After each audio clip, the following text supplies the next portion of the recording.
Learners, जो आज का टॉपिक नंबर 2 अल्फ़ाबेट है, उसके कुछ हिस्से बाकी रह गए थे जिसको मैं चाहता हूँ कि उसको पूरा कर दूँ, क्योंकि कोई भी काम इनकम्प्लीट नहीं रहना चाहिए।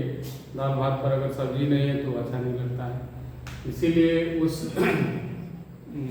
जो इनकम्प्लीट था उसको मैं पूरा कर रहा हूँ। तीसरा जो था अल्फ़ाबेट के क्लासिफिकेशन में, on the basis of pronunciation, consonant.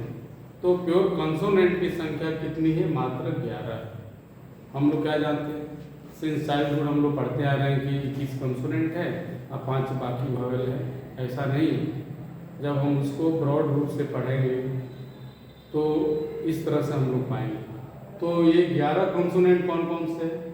B है, सी है, डी है, जी है, जे है, के है, पी है, क्यू है, टी है, भी और जेड है।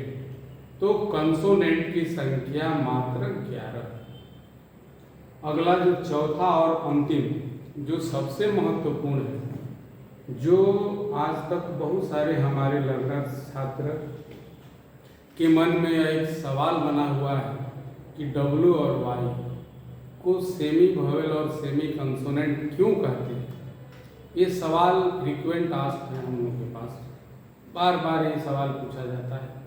तो मैं आज क्लियर कर दे रहा हूँ कि डब्ल्यू और वाई को सेमी वोवेल सेमी कंसोनेंट क्यों कहते हैं। Why do pronounce W and Y as semi vowel और सेमी कंसोनेंट। तो परिभाषा से जान लेंगे, फिर उदाहरण से जान लेंगे। अगर परिभाषा से कम समझ में आई बात तो उदाहरण से क्लियर स्पष्ट हो जाता है।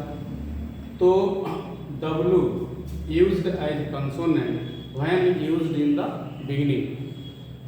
W कंसोनेंट का उच्चारण तब देता है जब वह किसी शब्द के शुरू में आता है, जैसे watch, watch, wash, wait.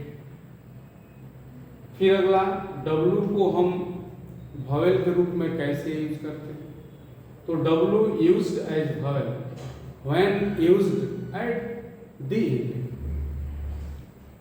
W का प्रयोग जब हम शब्द के अंत में करेंगे तो वो उच्चारण किसका देगा? वॉवेल का।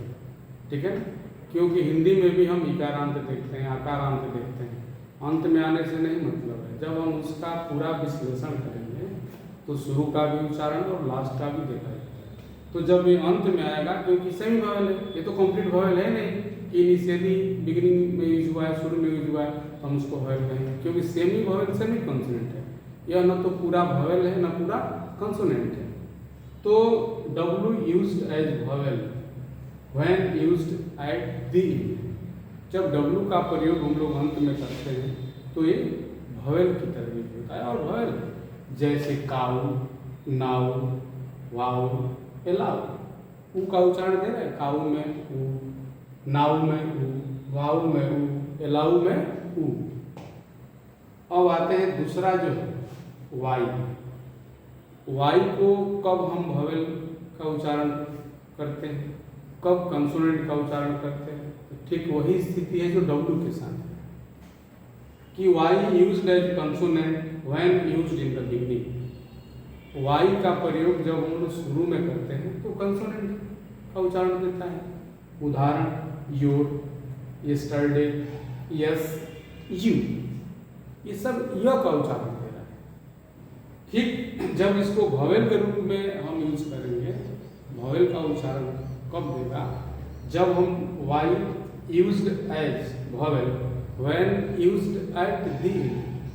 जब वाई का प्रयोग हम किसी शब्द के अंत में करेंगे तो वह किसका उच्चारण देगा? वह वॉवेल का उच्चारण देगा। उदाहरण से स्पष्ट हो लें, ट्राई। ट्राई जब हम करते हैं तो लास्ट में ई आता है, और लास्ट में क्या है इंग्लिश में वर्ड में? वाई है। क्राई, ई आता है। साई, माई, फ्राई। तो लर्नर्स हम ये सीखे कि सेमी वॉवेल और सेमी कंसोनेंट जो W और Y है, शुरू में प्रयोग होगा तो कंसोनेंट का उच्चारण देगा, शब्द के अंत में आएगा तो वॉवेल का उच्चारण देगा। यह एक बहुत कॉम्प्लेक्स मैटर था, कॉम्प्लेक्स टॉपिक था, जिसको हम लोग समझने का प्रयास किए। मुझे उम्मीद है, मुझे आशा है कि हमारे छात्र जो भी इंग्लिश फॉर एवरीवन जो देख रहे हैं वो सब इसको देखेंगे, समझेंगे, और मुझे आशा है वो समझे होंगे। That's all, have a nice day.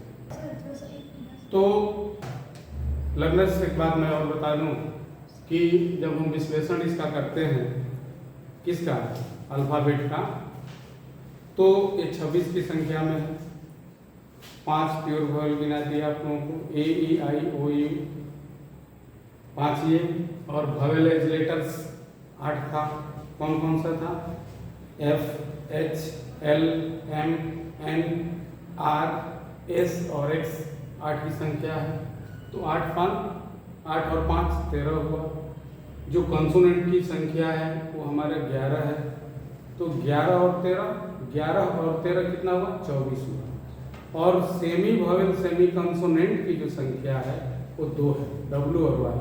तो 24 और 2 26। इस प्रकार ये 26 जो अल्फ़ाबेट है उसका अध्ययन आज हम लोग एक छोटे से अंग्रेजी के शुरुआती दौर का जो वर्ण है और उसके समूह को जो वर्णमाला हम करते हैं उसी का हम अध्ययन किए। इस प्रकार से हम लोग इसको समझेंगे और इसको अध्ययन करेंगे, अपने ज्ञान का विस्तार करेंगे।